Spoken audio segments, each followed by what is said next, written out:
The phone rang at midnight, a blocked number jarring the silence of my Charleston, South Carolina loft. I fumbled for it, half asleep, the city's church bells faint outside. "Your mom's not who you think," a woman's voice hissed, low and urgent. "She faked the claim to your grandpa's trust. You and your brother were the real heirs." She hung up, leaving static and dread.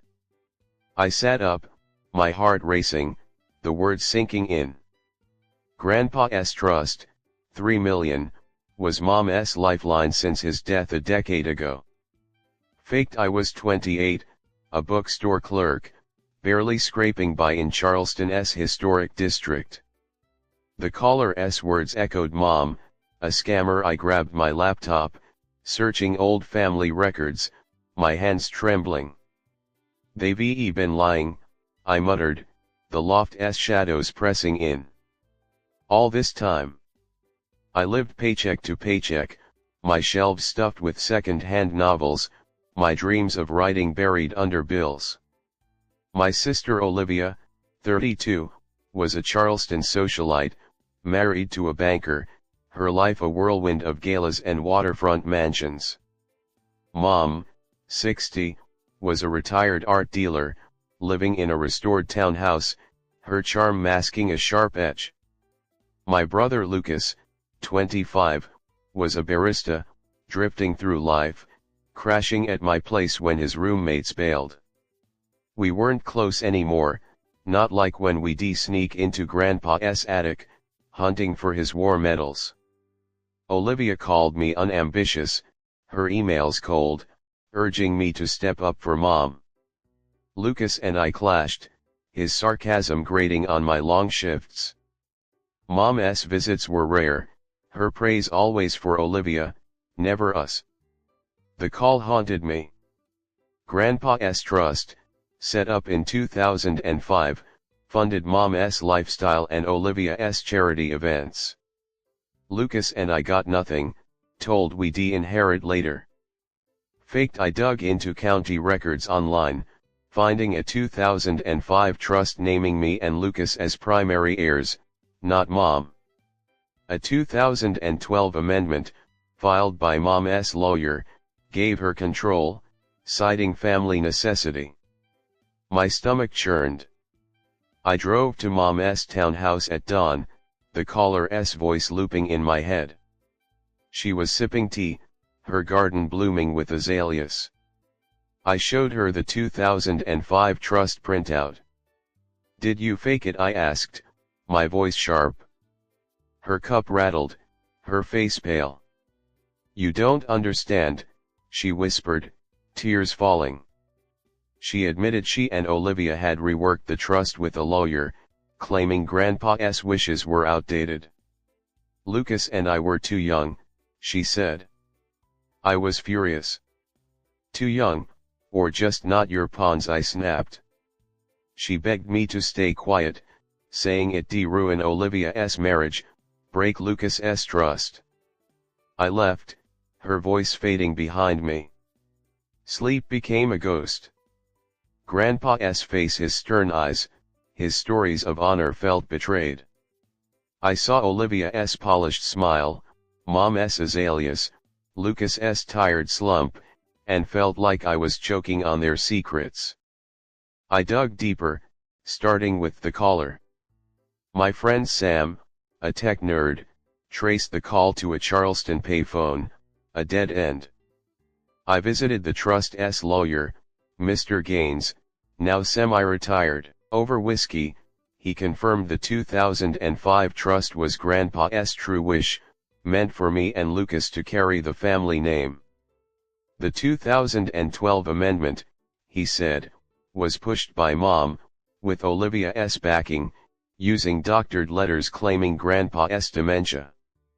Gaines had doubted it, but lacked proof. I found a 2011 letter from Grandpa to Mom, hidden in her attic, accusing her of twisting my legacy. The 2012 amendment was filed by Olivia's husband, Ethan, a banker with a shady past. I confronted Olivia at her mansion, her chandelier gleaming. I showed her the 2005 trust, Grandpa's letter. "You stole from us," I said. Her face hardened. "You're pathetic," she hissed, admitting she'd helped Mom to secure the trust. "Lucas is a wreck, and you're worse," she said.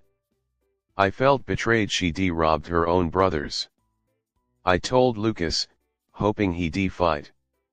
We met at a dive bar, the jukebox blaring. I showed him the trust, the letter. "They screwed us," I said. His eyes darkened, his beard trembling. "Mom wouldn't," he muttered, but agreed to dig deeper, his voice shaking. I hired a lawyer, Jenna, draining my savings. Jenna uncovered discrepancies in the 2012 amendment: forged signatures, missing notarizations. She traced the trust's funds, finding $500,000 siphoned to Olivia's charity, a front for Ethan's deals. I felt vindicated, but terrified exposing this would shatter my family. I called a meeting, ignoring Olivia's texts to stop this madness. Mom, Olivia, and Lucas gathered at Mom's townhouse, the air thick with salt and tension. Mom's hands shook, Olivia's eyes blazed, Lucas slouched. I laid out the call: the 2005 trust, Ethan's fraud, Grandpa's letter. Olivia screamed, calling me a bitter failure for tarnishing Dad's memory. Mom sobbed, admitting she'd altered the trust, fearing Lucas and I would squander it. Lucas exploded, accusing Mom of favoritism, but turned on me. "You're blowing us up?" he shouted, storming out. Olivia followed, cursing me. Mom sank into her chair, whispering, "I just wanted us whole." I stood alone, the papers heavy, my heart heavier. Had I gone too far? The fallout was a storm. Lucas vanished to a friend's apartment, his texts accusing me of wrecking the family. Olivia cut contact, her charity gala cancelled, her husband Ethan dodging my calls. Mom locked her townhouse, her azaleas wilting, neighbors whispering about scandal. I felt like the enemy, but was I posted on Reddit's AITA, spilling the story anonymously, my heart pounding. Comments poured in. Some called me YTA for hurting Mom, others said NTA, arguing Lucas and I deserved our inheritance. One wrote, "Who was the caller? Find them." They were right. I needed more. I dug into Mom's attic again, finding a locked box with Grandpa's old ledgers. One entry, dated 2011, noted a dispute with Mom over trust funds, hinting at outside heirs. Outside heirs. I called Sam, who hacked into Ethan's email, finding messages to Olivia about covering the 2012 amendment with forged letters. I tracked down Gaines again, now in a nursing home. He revealed Grandpa had suspected Mom of siphoning funds even before 2012, after she'd tried to sell trust assets without him. He'd added a clause to the 2005 trust: if tampered, the funds would go to a secondary heir, unnamed. I felt a chill. Who was this heir? I confronted Mom at her townhouse, the ledgers in hand. "Who's the secondary heir?" I asked. She broke down, admitting she'd hidden a cousin, Grace, Grandpa's niece, who'd been cut from the family for disloyalty. Grace was the true heir if the trust was voided. I was stunned. Mom had erased a whole person to keep the money. I told Lucas, hoping he'd stay strong. We met at my loft, the smell of coffee lingering. I showed him the ledgers, Grace's name. "There's another heir," I said. He cursed, saying Mom was all we have. I pushed, saying Grandpa's wishes mattered. He nodded, but his eyes were hollow, torn. I contacted Grace, now a teacher in Savannah, through public records. We met at a cafe, her face kind but guarded. I showed her the 2005 Trust, Gaines' story. I never knew, she said, her voice soft. Grandpa had cut her off after a feud with her mom, but he secretly named her as a backup heir, a redemption. She didn't want the money, but agreed to testify if needed. I felt hope, but fear Grace's involvement would escalate everything. I confronted Olivia again, driving to her mansion, her gates locked. She met me outside, her face drawn. "You're dragging strangers into this," she snapped, admitting she'd known about Grace but helped Mom bury her claim to protect the family. "You and Lucas would ve blown it," she said. I felt betrayed. She'd erased a cousin for greed. Jenna, my lawyer, dug deeper, finding bank records showing Mom and Olivia had moved $1 million to offshore accounts, disguised as charity donations. I showed Lucas, urging him to sue. He wavered, saying he couldn't hurt Mom. I pushed, saying we owed Grandpa. He agreed, but his voice was flat, defeated. The tension boiled over at a second meeting, this time at a neutral law office, the air sterile. Mom's hands clutched her purse, Olivia's eyes were cold, Lucas fidgeted. I presented the ledgers, Grace's claim, the offshore accounts. Olivia screamed, accusing me of fabricating Grace to steal the trust. Mom sobbed, admitting she'd hidden Grace to save the family from old feuds.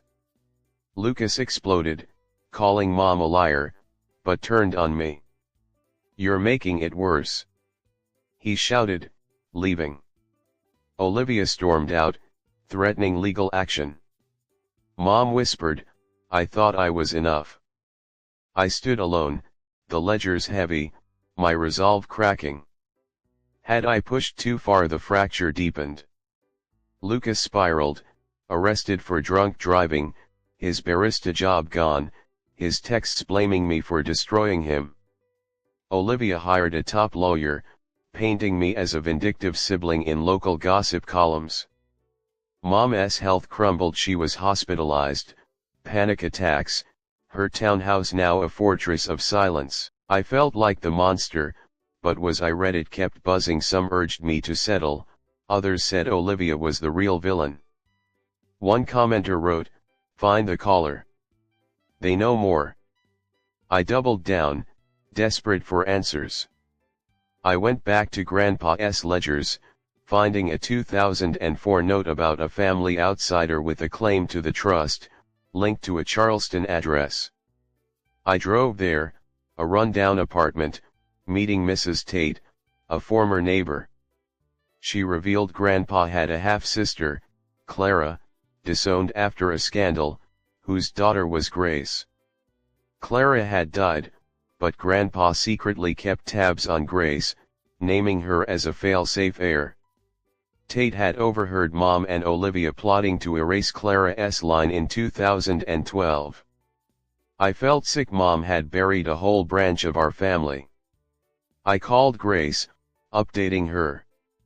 She was reluctant, but agreed to meet Mom, hoping for closure. I arranged it, driving her to Charleston, the air heavy with marsh salt. Mom was frail, her eyes distant. "You're Clara's girl," she whispered, tears falling. She admitted she feared Grace's claim would split the family, so she forged the amendment with Olivia. Grace left, shaken, saying she'd testify if I pushed forward. I felt torn. Grace deserved her place, but Mom looked broken. I confronted Lucas again, meeting at his friend's apartment, the air thick with cigarette smoke. I showed him Tate's story, Clara's line. "We have a cousin," I said. He laughed, bitter. "You're obsessed," he snapped, but agreed to join the suit, his voice flat. Jenna filed a fraud claim, alleging the 2012 amendment was illegal, demanding the 2005 trust be restored. The case hit Charleston news, neighbors whispering about that greedy family. Olivia retaliated, leaking lies to blogs, calling me a con artist. Mom's hospitalization worsened heart palpitations, stress-induced. I visited, finding her small, her voice weak. "Why couldn't you forgive me?" she asked. I had no answer. Reddit debates raged. Some called me a hero, others a destroyer. I found Grandpa's old accountant, Mr. Wells, now retired. He confirmed Mom had tried to access the trust in 2010, forging Grandpa's signature on smaller deals, a pattern. I dug into Olivia's charity, finding $700,000 more funneled to Ethan's offshore accounts, disguised as consulting fees. I showed Lucas, urging him to stay strong. He wavered, saying he couldn't face Mom in court. I pushed, saying we owed Grandpa grace. He nodded, but his eyes were empty, lost. The lawsuit loomed, court dates piling up. I met the caller's trace again, Sam narrowing it to a library payphone, used by someone who de-accessed Grandpa's obituary. Was it Grace, Clara's friend? I tracked down Clara's old neighbor, Ms. Lynn, who said Clara had known about the trust and tried to claim it in 2005, but Mom shut her out. Lynn had called me, hoping to right a wrong. I felt a spark. Lynn was the caller, a ghost from the past.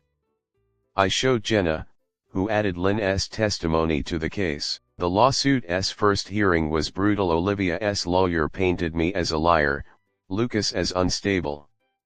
Mom refused to testify, her health too fragile. I presented the 2005 trust, Lynn's story, the offshore accounts. The judge ordered a trust audit, freezing Mom's accounts. Olivia's marriage cracked, Ethan moving out. Lucas relapsed, missing court. I stood alone, the weight of justice crushing me. Had I fought too hard? The lawsuit dragged on, a slow bleed. Lucas disappeared to a rehab clinic, his texts gone, his life a casualty of our war. Olivia's lawyer doubled down, leaking texts I'd sent Lucas, twisted to make me seem manipulative. Mom moved to a care facility, her townhouse sold, her azaleas dead. Charleston buzzed with our shame, neighbors avoiding my eyes. Reddit was my only outlet. Comments split, some calling me a truth seeker, others a family wrecker. One wrote, "What did Grandpa want? That's the heart." I clung to that, chasing Grandpa's vision. I met Lynn again, at her small house, her hands trembling. She gave me Clara's diary, detailing Grandpa's regret for disowning her, his plan to restore her through grace. I showed Grace, who cried, saying she only wanted family, not money. She joined the lawsuit, her testimony a bombshell. Clara's exclusion was Mom's doing, not Grandpa's. Jenna uncovered more. Mom and Olivia had paid Ethan $200,000 to manage the trust, a bribe to keep him quiet. I confronted Olivia one last time, at a cafe, her face gaunt. "You sold us out," I said, showing the payments. She broke, admitting she pushed the amendment for Ethan's debts, not the family. "I had no choice," she sobbed. I felt no pity. She chosen greed. The trial's climax came a year later, the courtroom sterile, tense. Grace testified, her voice steady, Clara's diary in hand. Lucas appeared, sober but frail, backing me.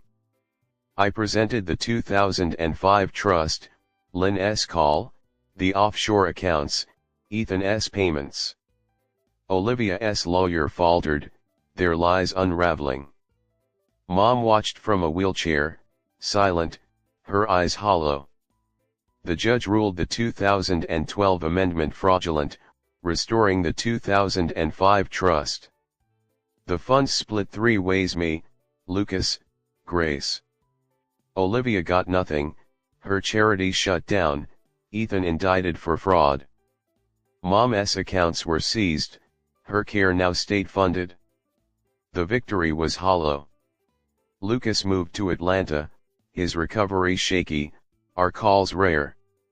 Olivia vanished to Florida, disowned by Mom, her name erased. Mom died a year later, her last letter begging forgiveness.